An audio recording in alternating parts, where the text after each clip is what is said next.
ఇంట్లో కొంతమందికి మాట ఘాటుగా ఉంటుందేమో కానీ చేతి వాటాలైతే అలవాటు లేవు. అలా అని మీ పెద్దరికం మీద మచ్చ వేయడం లేదు. ఎవ్వరికి మీ మీద అనుమానం రాకుండా జాగ్రత్త పడమని చెప్తున్నానంతే. బాగుంది సీత, చాలా బాగుంది నీ జానతనం. నింద వెయ్యడం లేదు అని చెప్తూనే నేరం నా మీద మోపే ప్రయత్నం చేస్తున్నావు.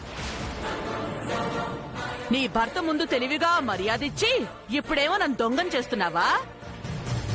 నేను మరో విధంగా మీ గురించి మాట్లాడాలి అనుకుంటే నేను ప్రవర్తించే తీరు ఇలా ఉండదు. అందరి ముందు పూజ దగ్గరే ఆ ప్రస్తావన తీసుకొచ్చేదాన్ని.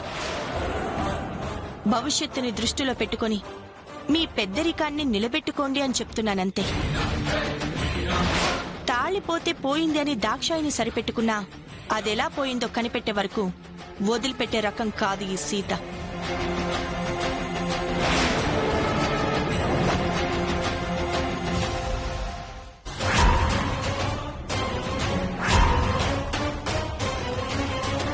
సీత గడుసు పిండం, దీంతో జాగ్రత్తగా ఉండాలి.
అడిగేది ఎందుకు నాకు దూరంగా వెళ్తున్నారు?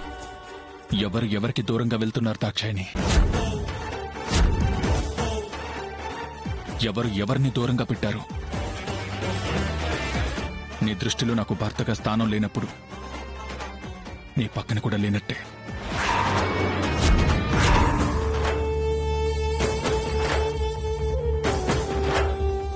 ఎందుకండి ఇలా మాట్లాడుతున్నారు? నేనెప్పుడు మిమ్మల్ని తక్కువ చేసి మాట్లాడాను చెప్పండి.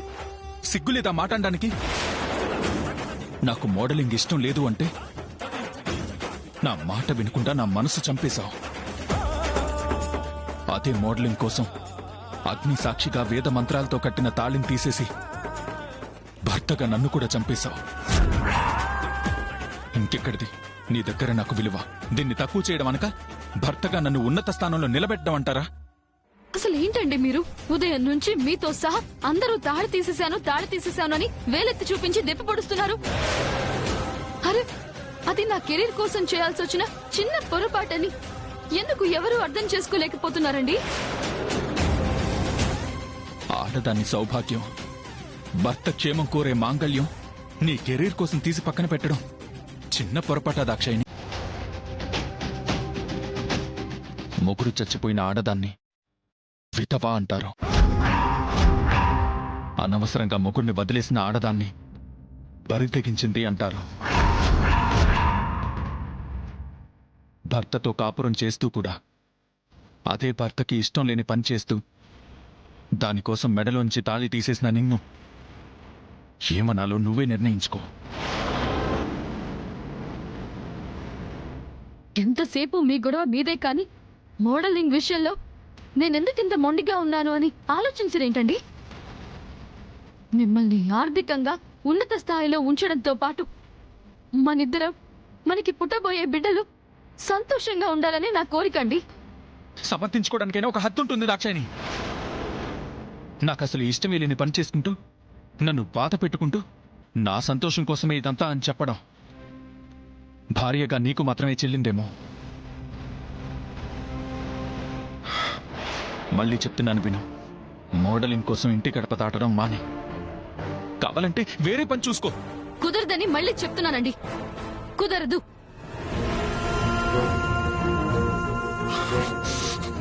నీ కర్మ.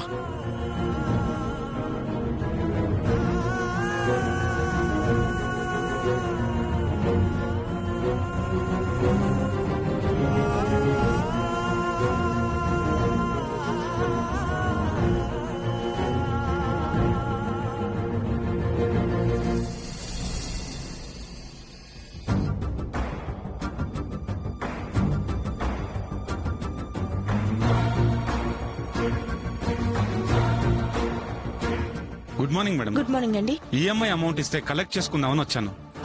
నిన్న వచ్చి తీసుకెళ్లలేదా? లేదు మేడం, నిన్న రావడం కుదరలేదు. సరే, మీరు లోపలికి వచ్చి కూర్చోండి, నేను ఇప్పుడే వస్తాను. అలాగే మేడం. చిట్టి, చిట్టి. ఏందక్క? నిన్న నీకు ఇచ్చిన 40,000 తీసుకురా. బ్యాంక్ అతను వచ్చాడు, అతనికి ఇవ్వాలి. అట్లనే అక్క.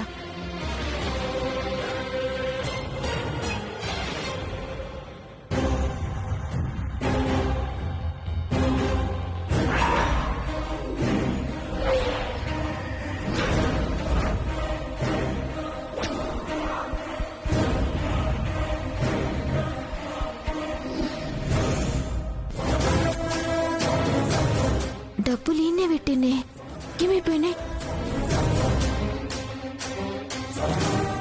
ఇది నడుము ఊపుకుంటూ బానే పోయింది గాని అక్కడ లేని డబ్బు ఎలా తీసుకొస్తుంది?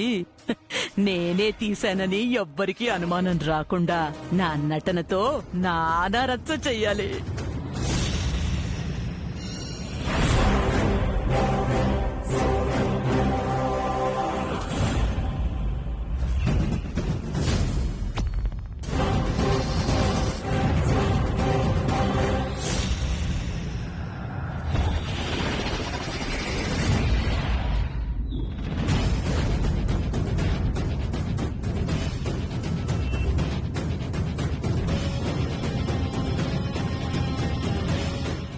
అయ్యో, డబ్బులు కనిపిస్తలేవేంది? సీతక్క, సీతక్క!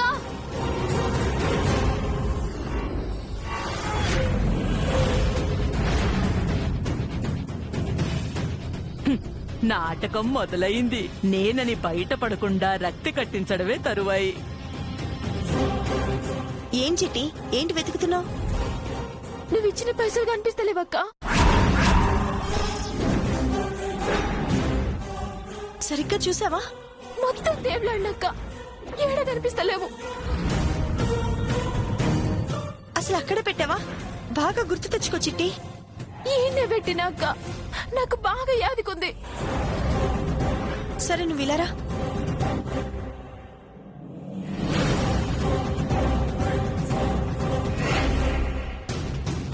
ఇక్కడ పెడితే ఎవరు తీసినట్టు చిట్టి? అదే నాకు కూడా సంజయితలేదక్క.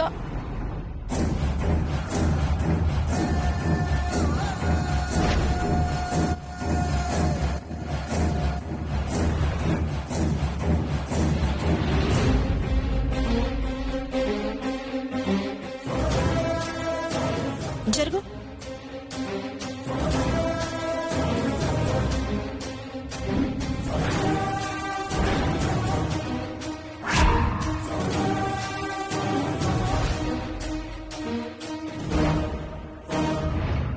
ఇప్పుడు ఏం చేద్దామంటావక్క?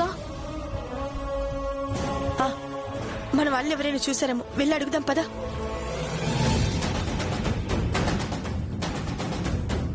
శ్రవణ్, నాని. సీత, ఏమైంది?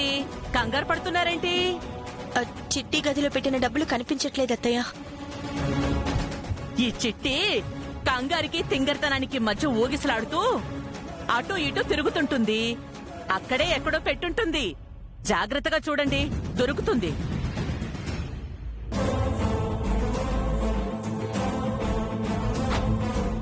అంత చూసిన మత్తయ్య, పెట్టిన జాగాలు లేవు.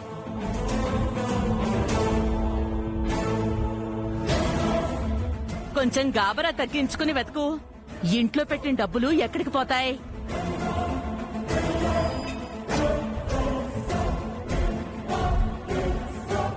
నేను కూడా చూశాను అత్తయ్య, ఎక్కడ కనిపించలేదు.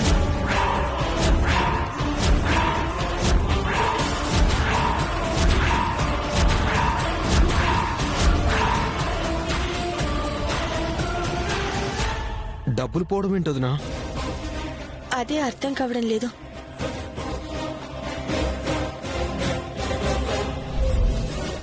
నేను ఆఫీస్కి వెళ్తే చిట్టికే ఇచ్చి వెళ్ళాను, ఇప్పుడు చూస్తే లేవు. శ్రవణ్, నువ్వైతే మన ఇంట్లో ఎక్కడా చూడలేదు కదా? లేదొదినా. ఆ సరస్వతి, నువ్వేమైనా చూసావా? ఆ డబ్బులు దాచిపెట్టిన ప్లేస్ చిట్టి నీకేమైనా చెప్పిందా? అసలు చిట్టి నా దగ్గర ఆ టాపిక్కే తీసుకురాలేదక్కా. నాని, తను నీ గదిలోనేగా పెట్టింది, నీకేమైనా కనిపించాయా? లేదొదినా. ఇంతకీ పోయిన డబ్బులు ఎంత అమ్మగారు? 40,000 మారుతి.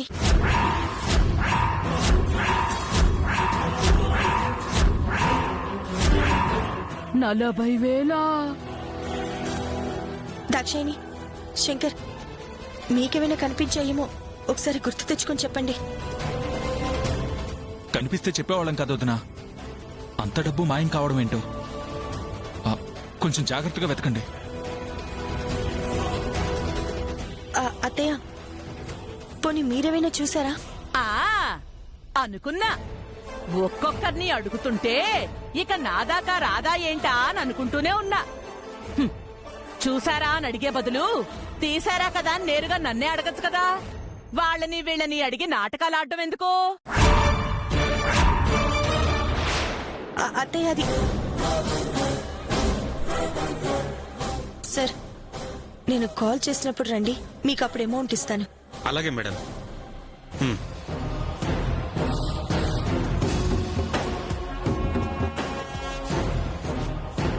అత్తయ్య, నేనేం నాటకాలు ఆడాను?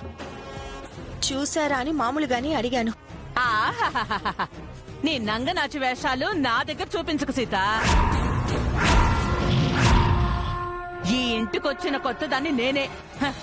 పెద్దదాన్ని కాబట్టి నీ మొగుడు నాకు పెద్దరికం ఇచ్చాడు కాబట్టి ముందే నా మీద అనుమాన పడితే ఏ గొడవ అవుతుందోనని తెలివిగా ఆలోచించి నీ మరుదులు తోటి కోడల నుంచి ప్రశ్నలు మొదలుపెట్టి నా దాకా వచ్చావు కదా.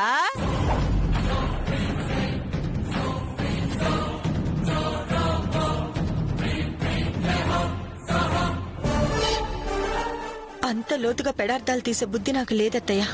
ఆ హ, అనాల్సినవన్నీ అనేసి ఏమీ తెలియని దానిలాగా తప్పించుకోవాలంటే ఎవరైనా నీ తర్వాతే.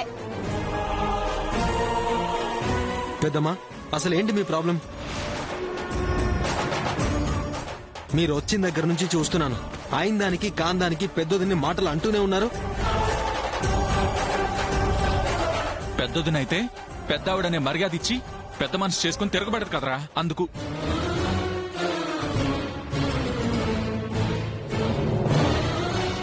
ఊరికే ఉండండి నోరు, ఊరంతా చెడగొట్టిందని పెద్దదిని మీద ఊరికే నోరు పారేసుకుంటావెందుకు? అనండ్రా, అందరూ నన్నే అనండి. మీ వదిన్ని వెనకేసుకొచ్చి అమ్మాని కూడా చూడకుండా నన్నే మాట్లాడండి.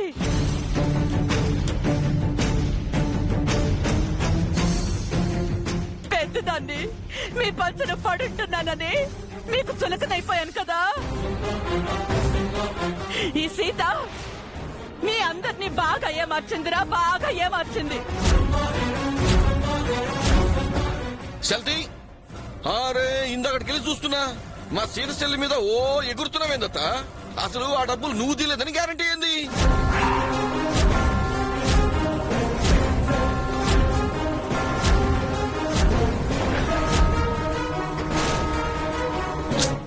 అన్నయ్య, ఏంటిది? నువ్వు ఊరుకో. నేనేమి నిన్ను మాట్లాడదని కోపంతో అంటలేదు సెల్లే. నిన్న ఆ రూమ్ తానా అత్త చాలా సేపు తచ్చాడు చూసినా.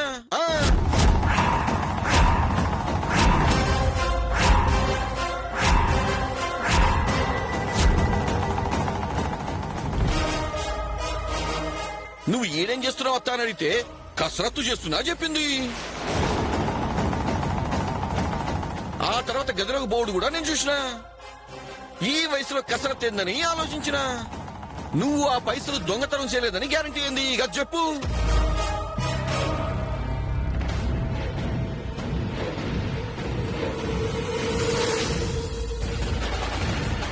అమ్మో వీడిదన కొంపలు ముంచేలా ఉన్నాడే, ఇప్పుడు ఏం చేయాలి? వామో, వామో, వామో. ఈ ప్యాకాట్ రాయుడు పెద్దదన్నని కూడా చూడకుండా అన్నన్ని మాటలంటుంటే అందరూ మొద్దులా నిలబడ్డారే గాని అడ్డు చెప్పి వాడి నోరు ముయించలేదేంటి?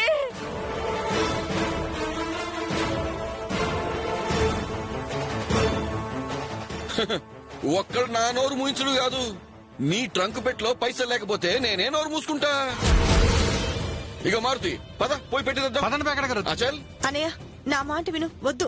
నువ్వు ఊకొసలే నోటే మాయకురాలివి. పద మారుతి. మారుతి వద్దు మారుతి. అన్నయ్య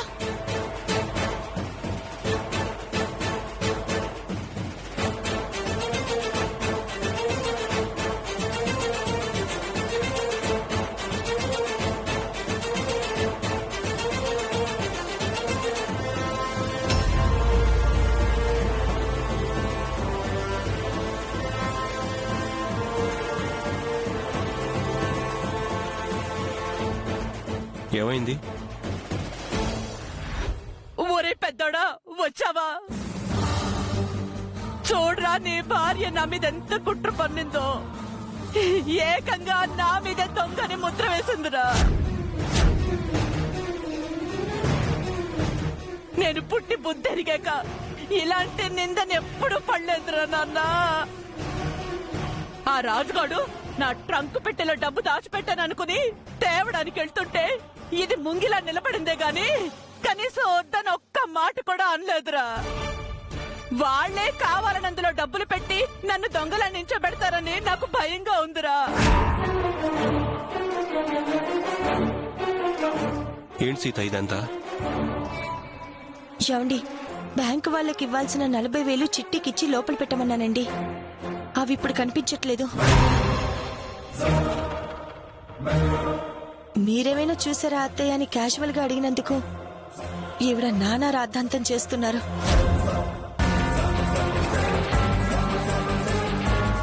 అనయ్య వదిన తప్పేం లేదన్నయ్య. పెద్దమ్మే ఏదేదో ఊహించుకుంటుంది. రే చూసావరా పెద్దోడా, నీ తమ్ముళ్ళు వదినకే వంత పడుతున్నారు.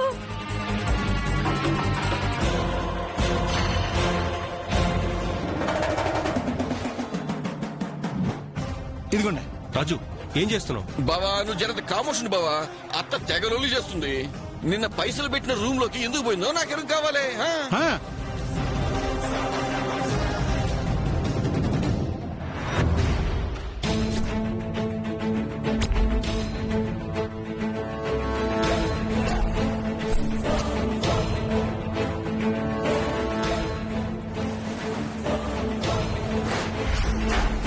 చూపిస్తా బావా.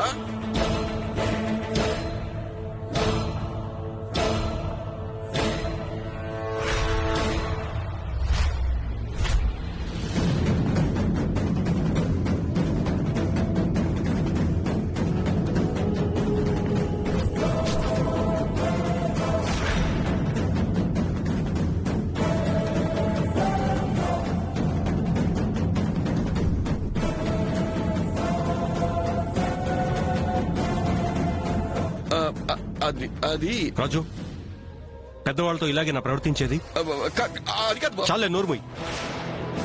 చూసావా నా పెట్టెలో ఏవి దొరక్కపోయినా నన్ను గద్దెగ్గర చూశానని దబాయించడానికి చూస్తున్నాడు.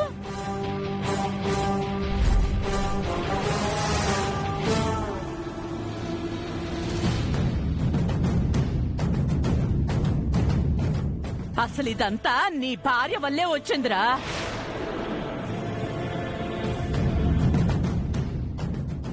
సీత ఇచ్చిన డబ్బులు తనే దాచి నన్ను దొంగం చేయడానికే ఇదంతా చేసుంటుంది. అత్తయ్య నాకేం అవసరం? ఏదైతేనేవి పెద్దరిక మంట కట్టినట్టే కట్టి దొంగం చేశారు. రేపు ఈ పనుడు ఊరంతా తిరిగి విషయం చెప్తాడు. జనం అంతా నేనే దొంగనంటూ కోడై కూస్తారు. అయిపోయిందిరా భగవంతుడా, అంతా అయిపోయింది.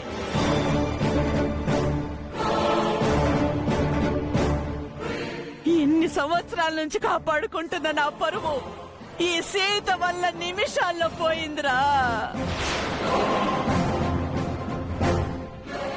అయ్యో దేవుడా. పెద్దమ్మా, సీత తరఫున నేను క్షమాపణ చెప్తున్నాను.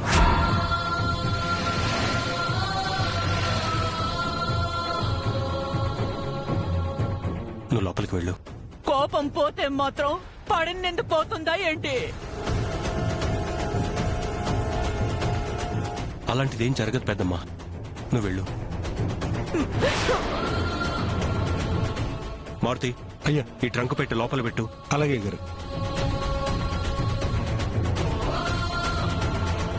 డబ్బులు పోతే పోయినాయి, ఈ విషయం ఇంతటితో వదిలేయండి.